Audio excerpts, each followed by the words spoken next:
La producción de Otra Mañana se comunica con los nuevos Motorola Moto G15 y Moto G05. Hello, Moto.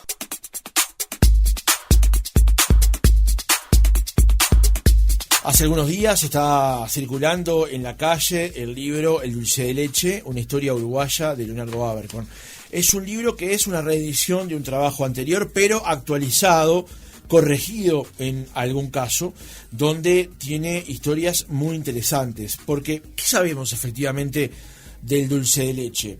Y lo interesante del trabajo es que para trazar la historia de este postre o de este elemento de la gastronomía, Leonardo fue hacia la historia y cuenta justamente el principio y el conocimiento de la leche, el fuego y el azúcar, que son principios básicos para conocer justamente del dulce de leche. Muchos oyentes hoy, cuando planteamos este tema, nos contaban sus experiencias con respecto a este manjar, como por ejemplo se lo cita en Perú. Vamos a hablar de esto con Leonardo Abercorn y de algunos otros temas en nuestra entrevista central.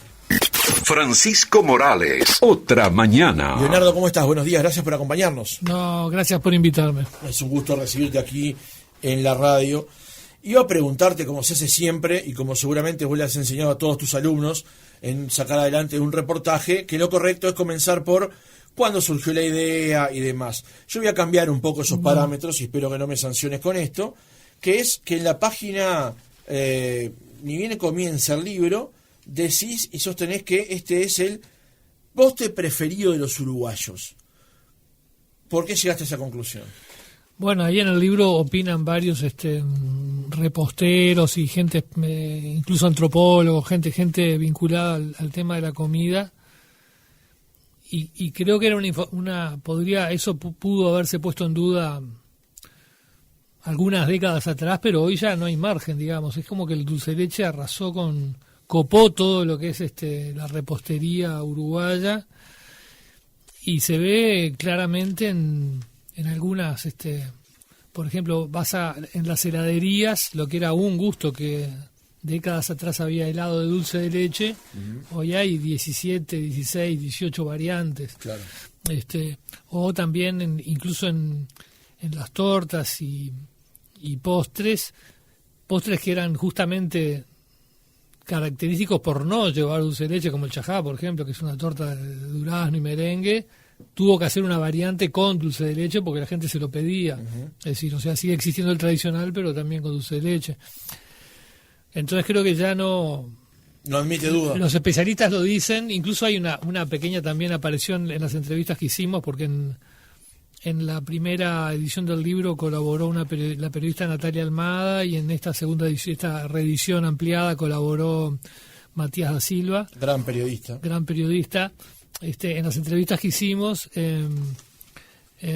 incluso emergió una pequeña corriente también de cierta gente que se dedica a la repostería o a la confitería, de rebelarse un poco y tratar de hacer cosas sin dulce de leche, porque dicen que bueno, ya es demasiado, ya todo gira alrededor del dulce de leche. Pero bueno, creo que hoy el dominio es total. Ni que hablar. Leonardo, justamente para... Aparece un dato, por ejemplo, ¿no? Hay una fábrica, creo que es Doña Coca, que se dedica a hacer del dulce de leche que llevan los alfajores, que llevan los postres, que fabrica para otras fábricas que hacen desde alfajores a postres industriales. Y tiene 40 tipos distintos que fabrica para satisfacer esa demanda, que es tremendo, digamos, ¿no? Es decir, claro. Es una locura. En el comienzo del libro mencionás que esta es una reedición de este trabajo, que es del año 2010. Aquella circulación tuvo justamente una circulación, para la redundancia, limitada, digamos. Ahora profundizás en el trabajo, actualizando aquello del 2010. ¿Cómo surgió la idea justamente de crear este trabajo actualizándolo? Bueno, aquel libro de 2010 era un libro que se hizo para una fiesta de dulce de leche que se hizo en Jung. Entonces estaba la idea de los que organizaban la fiesta. Fue una fiesta muy grande, muchos están, cantó el Sabalero, que fue una de las últimas veces que cantó en público. Y estaba la idea de que hubiera algo como más, que el evento tuviera también algo como de peso intelectual, y se hizo el libro. Ahora, fue un libro que se hizo en una edición de tapa dura, muy cara, con hojas todo satinado, con muchas ilustraciones. Era un libro caro que se vendió en la feria, se le regaló a algunos invitados especiales y no circuló en las librerías. Claro. No, fue como un regalo empresarial para aquel evento. Se vendió muy poco en librerías, una única librería que lo vendía, y aparte era caro porque era un libro caro en su concepción. Y hace no mucho una editorial me propuso sacar el libro en un formato normal, económico, y masivo, que estuviera en las librerías. Y me pareció una buena idea. O sea, no vas hay gente que me dice, no va a la línea con tu trabajo es más de investigación de temas periodísticos o de la historia reciente o asuntos políticos. Pero a mí el libro es un libro que me gusta, me gustó hacerlo y me gusta cómo quedó, así que no tuve ningún problema, me pareció una buena idea y ahí está para que la gente lo pueda juzgar. Lo puede evaluar, efectivamente. Hasta que uno no sabe que hay un precursor de este libro, digamos, se pregunta, Leonardo Abercon escribiendo sobre este tema, claro, gastronómico. En parte, pero lo que pasa es que después de leerlo te das cuenta que hay una investigación periodística sobre el origen del dulce. O sea, el tema para mí, o sea, a mí me gusta mi trabajo, ¿no? Me gusta el periodismo, me gusta investigar, y vos lo podés aplicar a cualquier cosa. Claro. Y el asunto es que te interese. A mí a veces me pasa que me meto en libros que se me ocurrieron a mí, ¿no? Una investigación que a mí se me ocurrió, que a mí me pareció interesante, pero viste que un libro te lleva capaz que 1 año, 2 años, 3 años. Yo no puedo sostener una investigación de 10 años como hay gente que la hace porque no tengo que publicar antes, pero mínimo 1 año, 2 años estás con un tema, y a veces el mismo tema que yo elegí, que a mí me apasionaba para arrancar, después de 2 años de estar en él, ya estoy un poco como agotado y quiero dedicarme a otra cosa. Pero con el dulce de leche, o sea, nunca me aburrió el tema, me pareció que siempre, porque tiene una historia muy interesante también la industria láctea uruguaya, es decir, el tema de cómo el Uruguay pasó de ser un país que, como se cuenta en la tierra purpúrea, que Hudson va a la campaña y no logra que le sirvan otra cosa que carne, que era lo único que se comía era carne, no había ni una verdura, no se ordeñaba una vaca. Desde ese momento que es nuestros orígenes, hasta tener, la industria láctea que tenemos hoy, el dulce de leche de calidad que tenemos hoy, pasan muchas cosas y esa historia me resultó particularmente interesante. Uh-huh. Leonardo, ¿qué te sorprendió en el transcurso del trabajo para crearlo, para desarrollarlo y luego para pulirlo en esta historia? Teniendo en cuenta que, como yo decía en el arranque, hay 3 cosas imprescindibles que vos manejás para que se haga el dulce de leche: leche, fuego y azúcar. Y al comienzo del libro contás parte de esa historia, sí, de cómo llega el hombre, digamos, a descubrir el fuego, la leche y el azúcar. Claro, porque ahí está como esa cosa que siempre le pasa en todos los países del mundo, que creen que todo empezó ahí mismo, y nosotros tenemos esa fantasía de que el dulce de leche nació acá y no en Argentina, y los argentinos tienen la fantasía de que nació en Argentina y no en Uruguay, y ahora lo dijo Colapinto hace poco, tiró el tema sobre la mesa con esas palabras. Y en realidad es todo esto es algo que aprendí en este tema, porque yo no era para nada un especialista, en todo lo que es lo que comemos, la gastronomía. No hay nunca hay un eureka, un momento en el que a alguien se le ocurre, voy a hacer claro, voy a inventar la pizza, o voy a inventar la salsa boloñesa. En realidad son cosas que preexisten y se van adaptando con pequeñas variaciones. Es una línea evolutiva muy larga en el tiempo que se remonta siempre a siglos y a veces milenios atrás. Uh-huh. Y en el caso de dulce de leche, lo que aprendí ahí es que, los 3 elementos que necesita el dulce de leche son los que vos decías, son el azúcar, el fuego y la leche.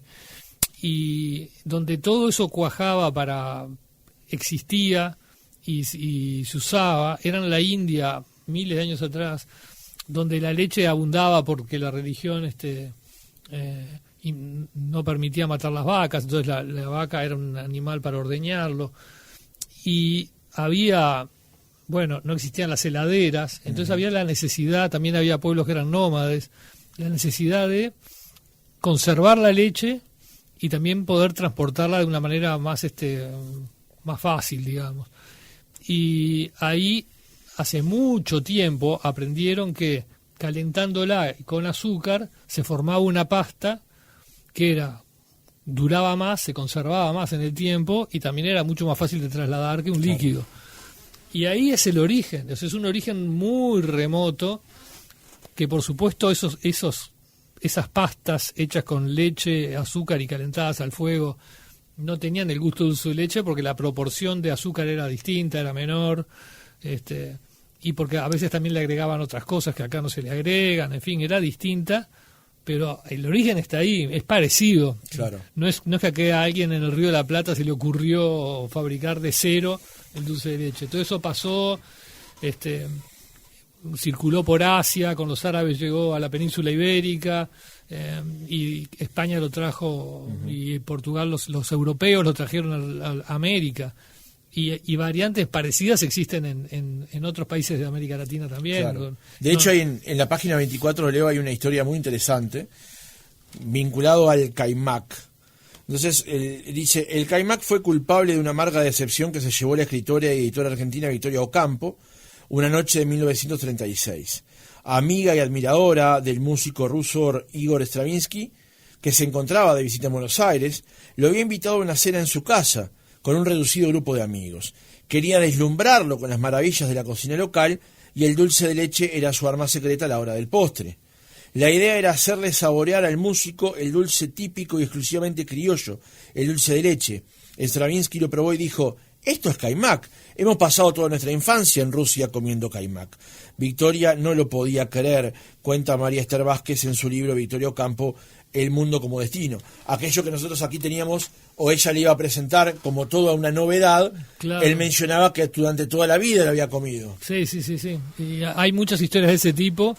El antropólogo Daniel Vidart, que falleció hace unos años, era un gran sabio y conocedor y persona que había viajado mucho, cuenta que había comido un dulce de leche con leche de, ahora no acuerdo de memoria, creo que de cabra en Mongolia, digamos. Entonces, o de yak, creo que de yak. Ahora tengo que volver al libro porque no me olvidé. Dame un segundo porque está acá en la cita 14.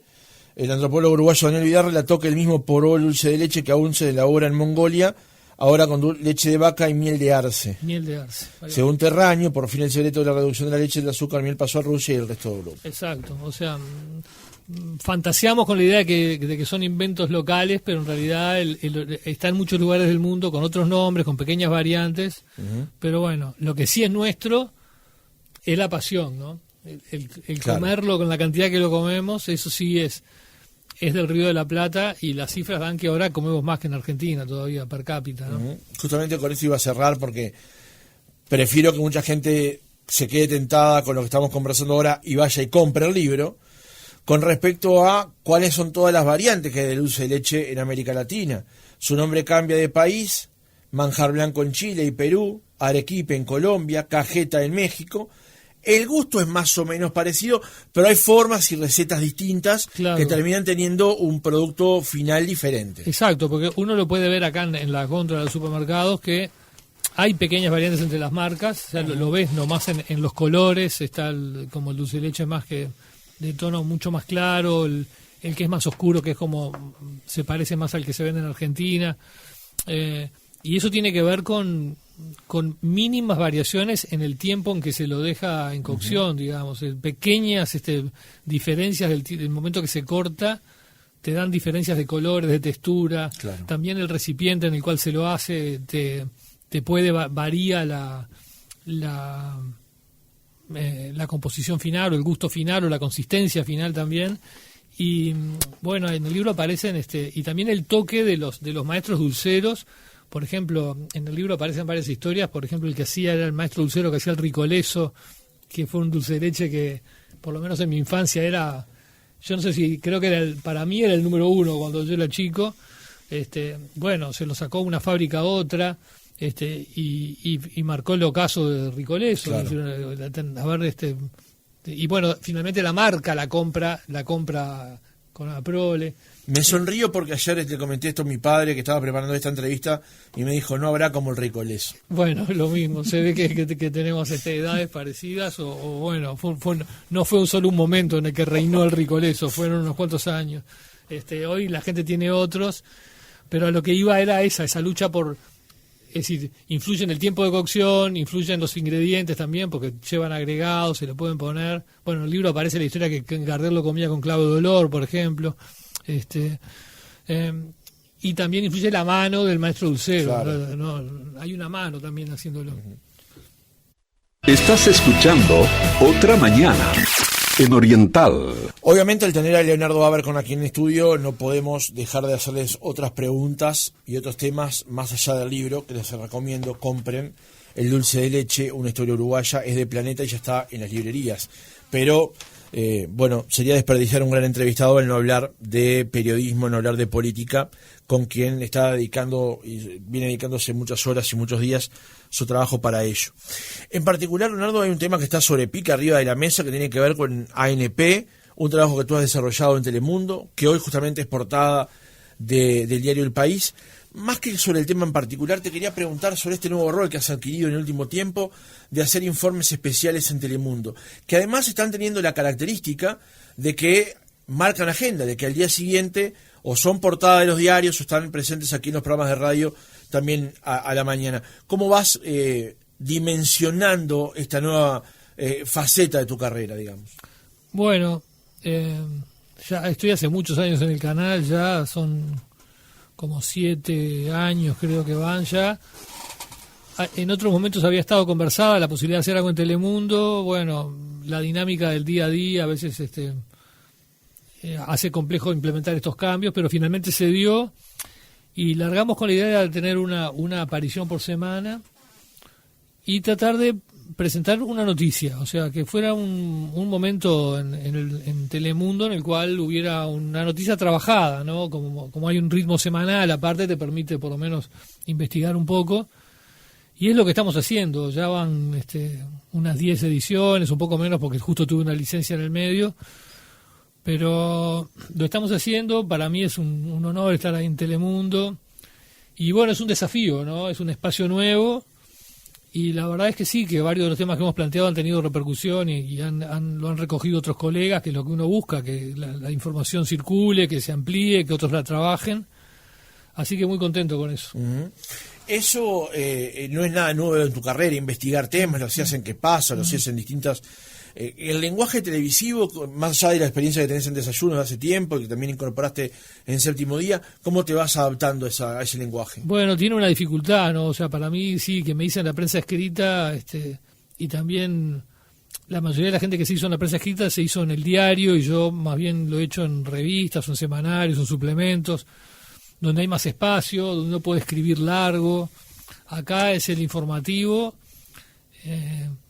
un espacio de 5, 6, 7, 8, 10 minutos en el informativo es mucho, es muchísimo. Entonces, bueno, y también la información que uno presenta tiene que ser interesante, uno busca eso y es lo que uno, bueno, por lo menos tiene experiencia en eso. Pero en la televisión también hay que vestirla con documentos, con otras imágenes, con entrevistas, es decir, también tiene que tener un dinamismo, que eso es lo que me estoy entrenando, porque en eso tengo menos experiencia y bueno, trato de que eso resulte bien. Estoy trabajando con la gente de Telemundo, por supuesto colabora. Hay una productora para el espacio que es Victoria Sosa que ayuda mucho en eso. Así que bueno, estamos haciendo los primeros pasos en eso, pero esperando que vengan bien. ¿Cómo valorás el hecho de que si bien los informativos cada vez son más largos, hay muchas críticas con respecto a eso, también tienen cada vez menos recursos y que un informativo de horario central en una cadena como Canal 12 te destine esos 10 minutos eventualmente para profundizar en una noticia? ¿Cómo lo valorás desde esa perspectiva? Y no, lo valoro mucho, digamos, ¿no? Realmente, es decir, es claramente una apuesta de Telemundo por dar información nueva y trabajada en profundidad, porque aparte yo voy comunicando los temas al equipo y también a veces recibo aportes de otros lados, así que no es una cosa individual mía, sino que es una apuesta de Telemundo. Uh-huh. Leonardo, aprovechando que estábamos justamente en este tema del periodismo y demás, ¿cómo ves hoy al periodismo uruguayo? Te lo pregunto, por ejemplo, desde la perspectiva que a mucha gente le ha llamado la atención, la cantidad de colegas que en el último tiempo han pasado de la actividad profesional a la actividad política o al asesoramiento de figuras políticas. ¿Cómo ves ese fenómeno? La verdad que en la intensidad que se dio ahora en esta transición de gobierno a gobierno, o pongamos desde un poco antes, la campaña ya empezó a haber gente que pasaba, me sorprendió mucho en el sentido que a ver, hay cosas que uno sabe, ¿no? Por un lado, no abunda el trabajo en el periodismo y tampoco abundan las buenas condiciones de trabajo. Mucha gente va quedando por el camino y entonces siempre hay gente buscando alternativas con total lógica, porque si vos no tenés trabajo, tenés un trabajo que no te alcanza para mantener tu familia, tenés que buscar algo alternativo. Y ahí siempre había como dos caminos que se abrían habitualmente. Uno era la comunicación empresarial, ir a estas empresas que se dedican a eso, a gestionar la comunicación de empresas grandes que los contratan. A veces la empresa te contrata directamente un comunicador, un periodista, y a veces la empresa grande recurre a una agencia de comunicación que tiene a su vez periodistas. Claro. Era una salida laboral porque terminás haciendo un trabajo que es medio parecido al periodismo en el sentido de que redactás, de que buscas información que sea interesante, pero claro, no el núcleo dejó de estar en qué le puede interesar al público, sino, bueno, qué es lo que quiere la empresa, ¿no? Cambia bastante, claro, pero bueno, claro, es una alternativa laboral, yo no es la que me gusta, pero si llegara a estar en condiciones de que me faltara trabajo, necesitara trabajo, bueno, sería una alternativa que podría considerar.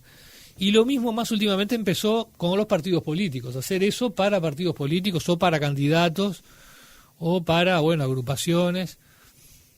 No es condenable individualmente. Y después también están los periodistas reconocidos que directamente pasaron a la política. Claro, porque algunos pasaron a la comunicación política y otros a la política, caso de Gerardo Sotelo, de Blanca Rodríguez, por poner gente que pasó para un lado o para el otro.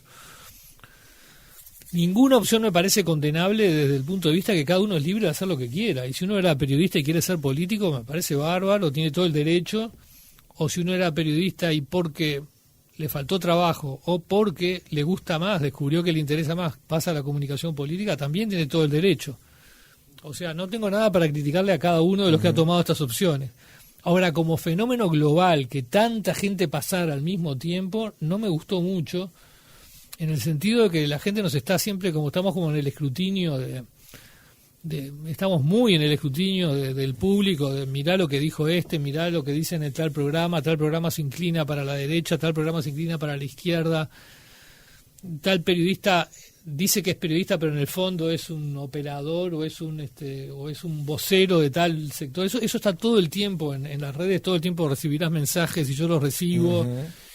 Y es bastante como denso y bastante agotador, y lamentablemente este pasaje masivo de gente de la política, le da argumentos a toda esa gente.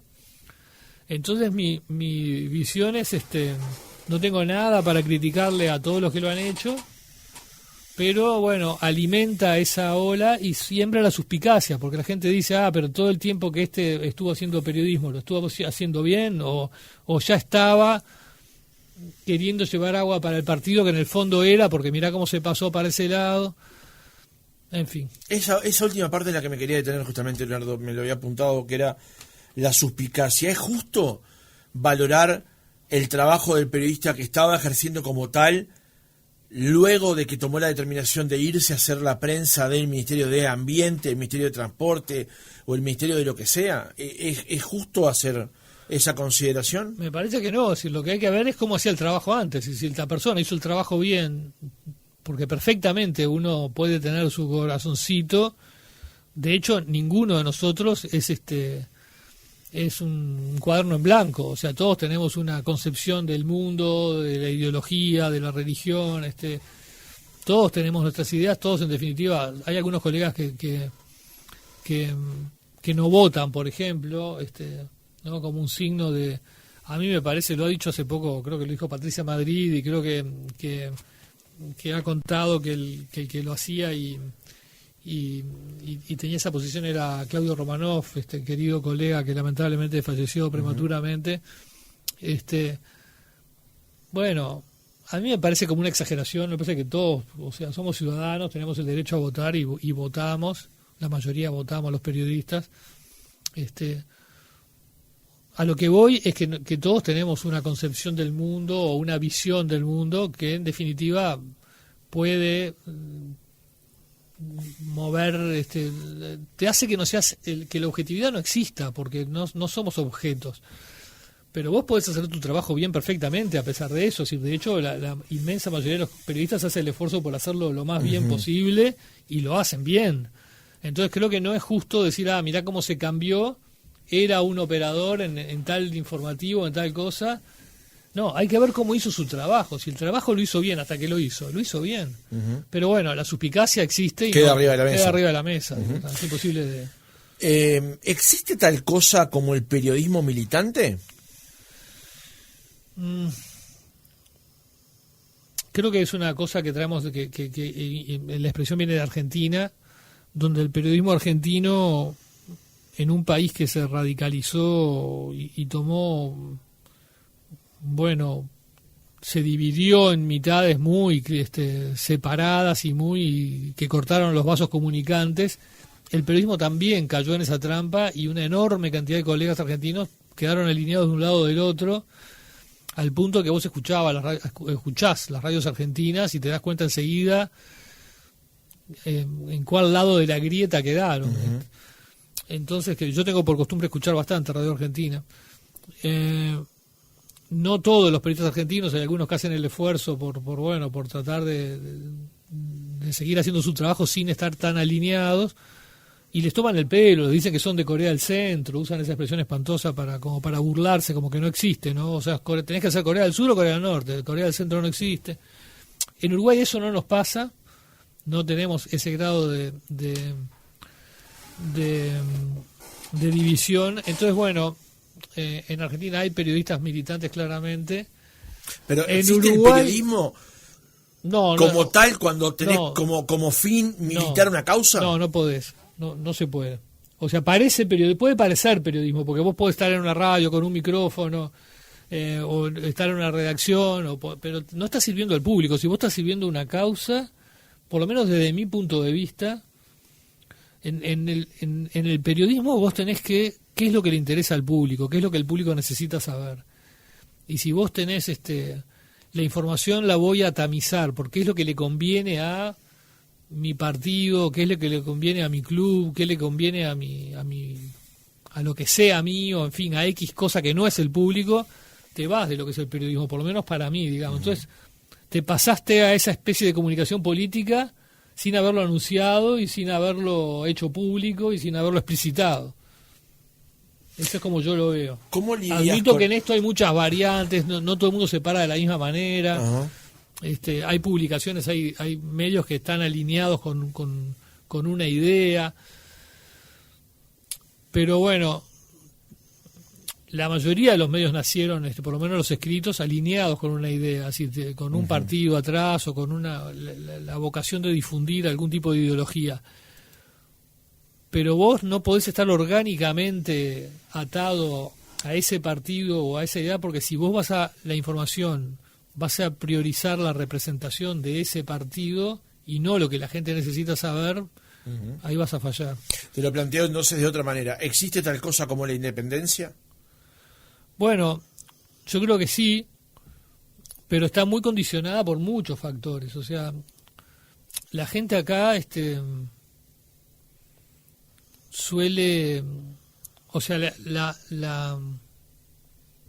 la dependencia o más que la dependencia, la vinculación de un medio con un partido político suele estar muy clara, porque el medio, o sea, el diario El País fue fundado por gente del Partido Nacional. Brecha es un semanario de izquierda ya desde su concepción. Entonces vos ahí ya, cuando lees, podés, la página editorial del País, o cuando lees determinado enfoque de brecha, vos podés agregarle o quitarle el IVA en función de que vos ya sabés que para qué lado, cuál es la visión de las cosas que tienen. Entonces vos lo lees y podés decir, bueno, capaz que en esta crítica tan demoledora que hacen a esto estar influida por la ideología que tienen, entonces puedo tamizarla, o voy a buscar otro punto de vista, a ver si están así y tal. A veces hay dependencias que son mucho menos visibles, como las empresariales. Por ejemplo, un medio de comunicación puede estar inmerso en un conglomerado empresarial que tenga otros intereses que no están tan claros, que no están explícitos como entonces ahí puede haber, digan, mira, de tal tema no se puede hacer notas porque nuestro grupo tiene intereses en tal otro asunto. Entonces hay dependencias que la gente no las ve y que me parece que son más complejas todavía que la política, que generalmente está expuesta. Ahora, cada uno de nosotros tiene una ética y sabe hasta qué punto esas cosas te condicionan o no. Si vos estás condicionado en tu trabajo y lo que podés hacer termina no siendo fiel a la realidad, y no hay otra manera que tratar de buscar otra salida, digamos, es decir, bueno, esto no puedo hacer periodismo acá, no hay una independencia real. Entonces, bueno, hay una casuística infinita de situaciones en las que yo hoy siento que trabajo libremente y que trabajo bien y que puedo decir que puedo hacer periodismo independiente, pero bueno, dependerá. Cada uno sabe en qué lugar está y cuáles son las coordenadas que tiene, con las cuales tiene que lidiar, ¿no? ¿Sentiste en algún momento, te hago una pregunta cuando ya sé la respuesta, digo, la idea es que lo sepa el oyente, ¿sentiste en algún caso o tuviste que tomar determinaciones en algún caso cuando esa libertad trabajando para algún medio se vio amenazada? Sí, yo he contado algunos momentos en el país complicados que tuve, sobre todo, no fueron muchos también, la gente tiene mucha fantasía de que vivimos, o sea, desde que el auge de las redes sociales ha puesto al periodismo en una situación de crítica social grande, y está la idea de que las redes son libres y el periodismo está todo condicionado. No es así. Y las veces que he tenido problemas han sido realmente mucho menos de las que llevo muchos años, y he tenido algunos problemas, pero no han sido ni la norma ni lo más habitual.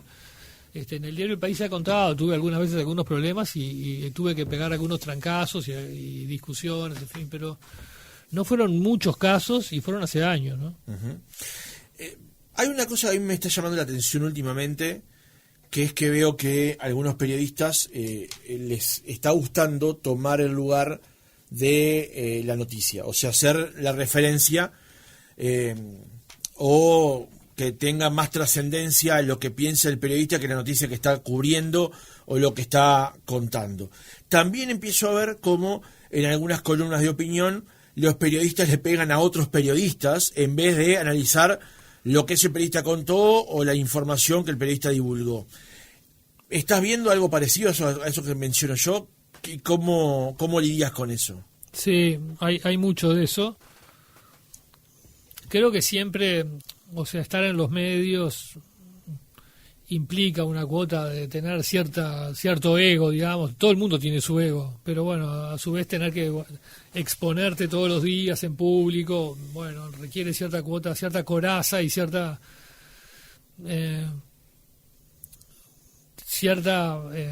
vos tenés que creer que, bueno, por algo tenés un micrófono enfrente y por algo lo vas a usar, si algo tenés para decir, o sea, hay una cuota ahí de ego que tiene que ser bien entendida y tiene que jugar a favor de tu trabajo. Ahora, cuando todo soy yo, se complica. Lo que pasa es que las redes sociales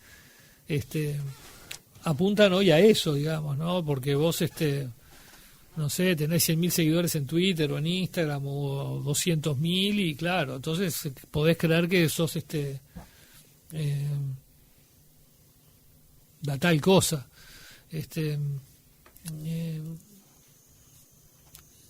Creo que hay ahí una exacerbación de eso que está un poco exagerada, que hay que se confunde ahí la marca del periodista con el servicio que tenemos que dar, que siempre es el mismo, y que hay que volver a las bases, que es servir al público, dar información que le sirva al público y no tanto lo personal. Y después, cuando un periodista empieza a tener esa como preponderancia de aún como individual, como marca, como referente, genera que otros lo quieran tirar, le quieran pegar. Sí, veo lo que estás viendo vos y no me gusta mucho. Esta pregunta puede ser complicada, pero ¿a vos te pasó algún día después de terminar una entrevista en Desayunos o en Séptimo Día o algo, dijiste, no estuve tan bien, me terminó pasando? O sea, me pasa siempre no, pero yo me cuestiono siempre que cuando termina Desayunos o ese Séptimo Día, y esto que dije, a veces no tiene y a veces, me pasa hasta cuando escribo que tenés tiempo para que después que salió decís, no habré metido la pata en esto, y eso que cuando escribís tenés tiempo. No, pero una cosa es meter la pata, sí, o decir, me faltó este dato, sí, o podría haber agregado esto, y otra cosa es, me puse en un lugar que no era, ahora que lo pienso, no era este el lugar que tendría que haber asumido. O sea, que me cuestione lo que escribí o lo que dije me pasa muy seguido. Eso que vos me planteás ahora de haberme como sería desubicado, es decir, de haber puesto en un lugar que no tendría, no me pasa tan seguido, pero sí, me ha pasado. Es decir, momentos que de repente entras en Desayunos ha pasado, en una discusión, claro, con un entrevistado, decís, ¿hasta qué punto la seguís? ¿Hasta qué punto no estás? Ahí siempre tenés las dos, porque está no tendría que haber seguido repreguntando, esa es una, no me habré quedado corto en la repregunta, y la otra es, no la seguí demasiado porque me enojé yo y terminó siendo algo personal. Sí, me ha pasado, obvio. A mí me pasó el miércoles con una entrevista, y cuando me fui le pregunté a alguien, ¿podés escuchar esto a ver qué te pareció?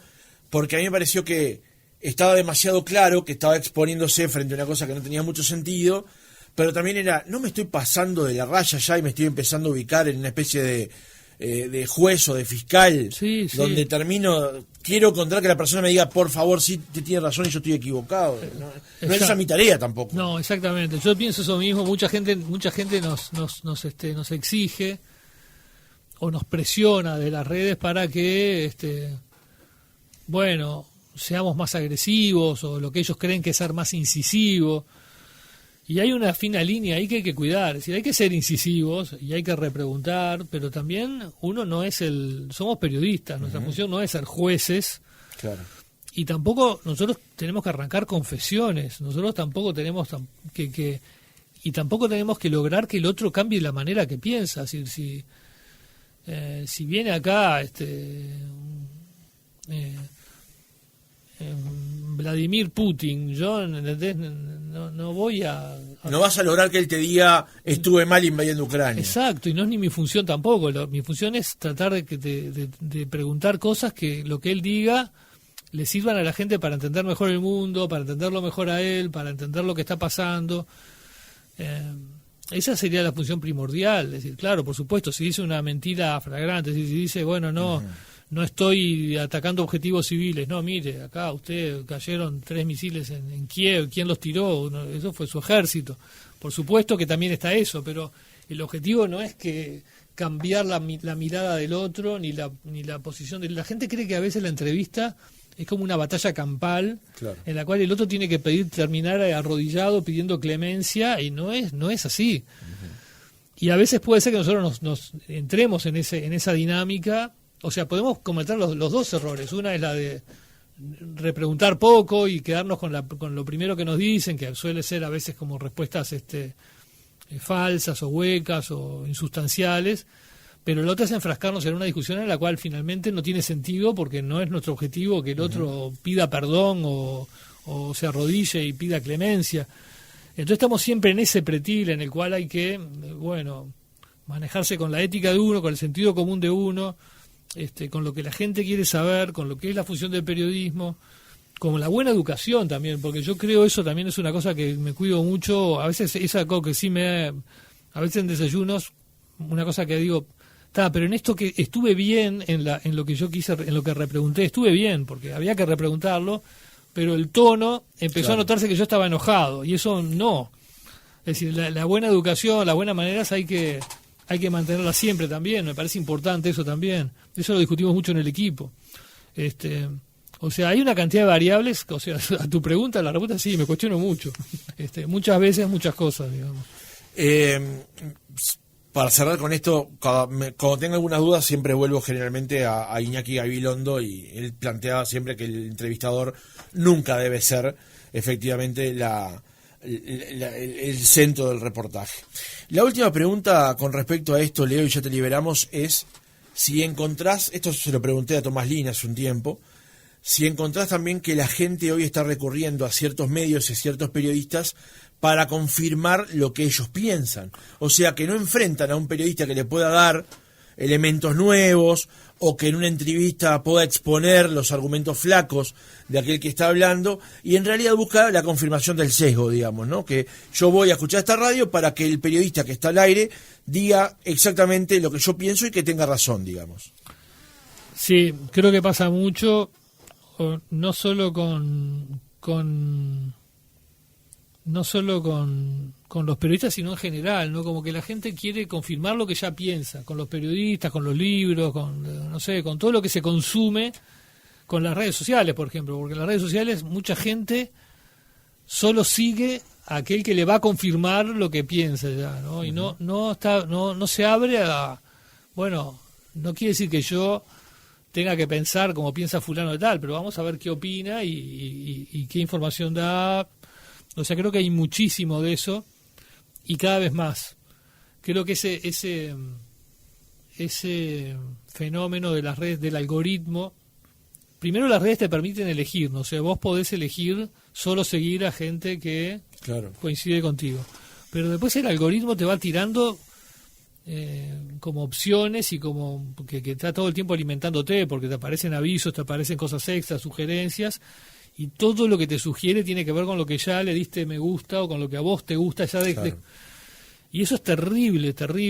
Creo que pasa cada vez más, y nos va separando en bloques que no se comunican finalmente. Es decir, yo siempre cuando daba clase, que ahora el año pasado volví a dar unos talleres que espero volver a darlos, pero que cuando daba clase en la universidad, que eso sí no he vuelto, siempre decía eso: no se cierren a una visión, no se cierren a un tipo de medios, no se cierren a